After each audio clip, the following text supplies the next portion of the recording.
हाँ तो गुस्सा क्यों हो बताओ। सुन रहा था मैं तुम्हारी बातें जब तुम मुझ पर क्रोधित हो रहे थे। सब सुनी है मैंने, एक भी शब्द तुम्हारे बोले हुए मैंने नज़रअंदाज नहीं किया है। सारी बातें सुनी मैंने। गुस्सा क्यों हो जाते हो तुम? ठीक है ना, कुछ चीज़ें हो गई गड़बड़, विधि का विधान था, हो गया। अब तो सब ठीक हो रहा है। क्या पुरानी बातों को लेकर बैठना। और हाँ, तुम्हारे पाँव में जो चोट आई है, मैं जानता हूँ तुम ऊदी तो नहीं लगाओगे। ऊदी से कभी आलस्य आता है ऊदी लगाने जाने में, तो कभी ऊदी तुम्हें मिलती नहीं है, ढूंढना पड़ता है तुमने कहाँ रख दिया। और कभी तुम्हें ऊदी बचाना होता है, इसलिए तुम उसे अपने ऊपर उपयोग नहीं करते। चलो ठीक है, मैं मान गया हूँ। मैं तुम्हें ऊदी के लिए जिद भी नहीं कर रहा कि तुम ऊदी का उपयोग करो, पर कम से कम अपने पाँव में दवा लगा लो, साईं नाम का जाप कर लो, ऊदी की महिमा वाले अध्याय को पढ़ लो। इससे भी तुम्हें बहुत आराम मिलेगी। तुम्हारी ऊदी भी बची रहेगी और तुम्हें आराम भी मिलेगी। तुम्हारे घर पे सबको आदत है, देवी मंदिर जाते हैं, मेरे मंदिर आते हैं तो प्रसाद बहुत चढ़ाते हैं। प्रसाद चढ़ाने में कभी कमी नहीं करते, उसे घर भी लेकर आते हैं, सबको बांटते भी हैं। लेकिन ये बात का ज्ञान तो है ना कि जितना प्रसाद चढ़ा है उसमें जितनी मिठाइयाँ चढ़ी हैं वो सभी लोग नहीं खाएंगे, वो अंत में बर्बाद होगा। तो उतना मना करो, सभी को समझाओ कि प्रसाद चढ़ा रहे हैं तो सबको वितरण कर दे, और नहीं कर सकते हैं तो हिसाब से चढ़ाएं, क्योंकि प्रसाद बर्बाद नहीं होना चाहिए। उस पर परमात्मा का स्पर्श हो जाता है, उसका आशीर्वाद मिल जाता है, और फिर वो चीज़ फेंकी जा रही है तो ये कितनी गलत बात होगी। वो अपमान ही है। प्रसाद का फेंकाना, प्रसाद का बर्बाद होना, ये बहुत बड़ा अपमान है। ये नहीं करना चाहिए, इसलिए हिसाब से चढ़ाओ। यहाँ तक कि फल भी चढ़ाते हो ना, तो तुम्हें कई बार मंदिरों में तस्वीरों में देखते हो कि वहाँ फलों की टोकरी चढ़ गई, तो तुम्हें भी मन में आ जाता है कि मैं भी अपने घर फलों की टोकरियाँ चढ़ाऊँ।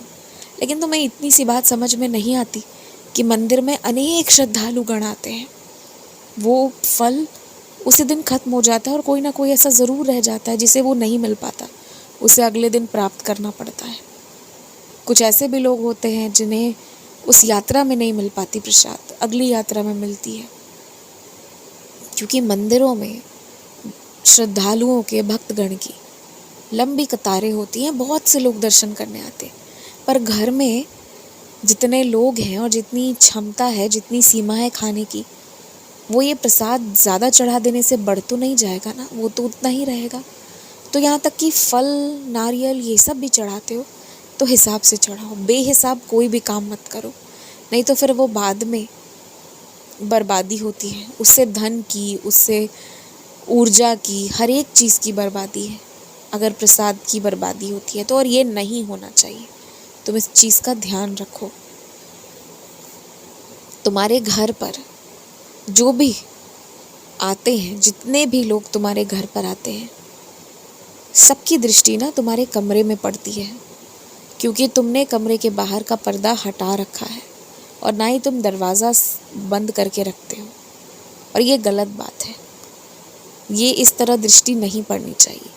तुम्हारा कमरा अलग है, सुंदर है, वो शिरडी है, वहाँ पर आराम है, वहाँ सुकून है, और वहाँ चमत्कार का एहसास होता है, मतलब मेरे होने का प्रमाण मिलता है। तो शिरडी में जो भी है ना, उनके कमाए हुए पुण्य है, तभी कोई शिरडी पहुँच रहा है या मेरा नाम ले रहा है। परंतु तुम्हारे घर आए हर एक व्यक्ति ने इतना पुण्य तो नहीं किया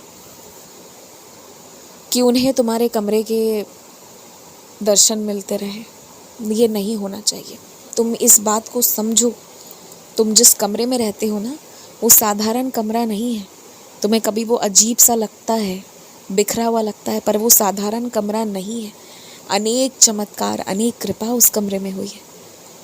वो शिरडी जैसा ही है, वो शिरडी के ही कमरे के बराबर है।